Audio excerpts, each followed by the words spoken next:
Okay, another day of building shit nobody wants to use, but that I found interesting.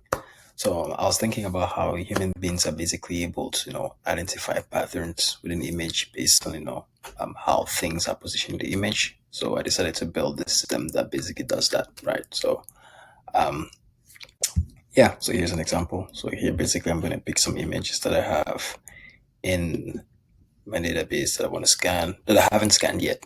So I'm going to analyze it. Yeah, so when I analyze it, basically, I extract relationships from the image and I send it basically to Gemini. And Gemini gives me like this, um, basically gives me like this description, right? I try to format this, but like because I'm sending it to an LLM, it's not formatting it properly. So every time it comes slightly differently. So you can't really like, you don't know what to expect, honestly. So here now, based on the analysis here, I think it's pretty good. I'm running it here. I think it's pretty good. So I'm gonna give it a rating, right? So like 4 or 5. For now, I'm just gonna give it 4 because I didn't really read it. But based on this rating is used to basically know if I should keep it or if I should use it, like if I should use it for like as feedback for like next images. So if I want this image to be used as a recommendation, for like enhancing the prompts of other images. I give it like a rating of 4, so it's good. Anything above 3 should be fine. And then I submit this. I'm submit like this rating that I just got here to get like an enhanced analysis. Blah blah. And then here we go. I basically get an enhanced analysis here. We can compare it to. So here it says the presence of fresh bread. Let me just show the image as well.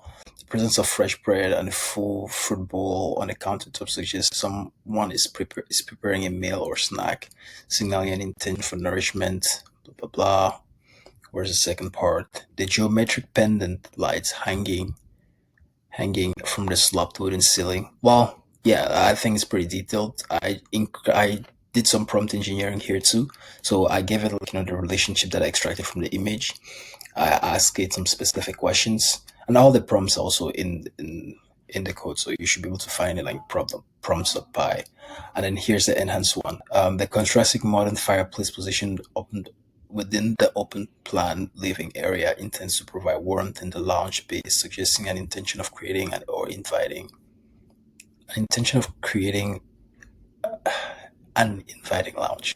Inviting lounge, I don't even know. Where reading or relaxing is expected and preferred. And it gives like a reasoning alongside it, like why it thinks it's pretty good. And I think it's fine, right?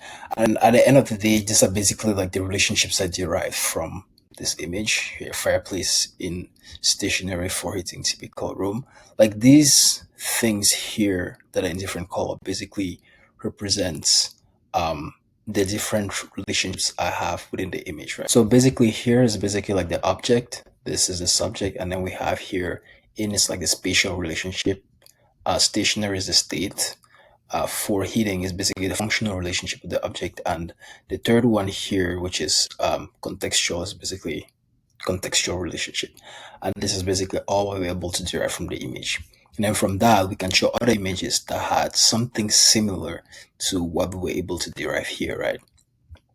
And these are basically the images we have here with the scene description, which is kind of truncated here.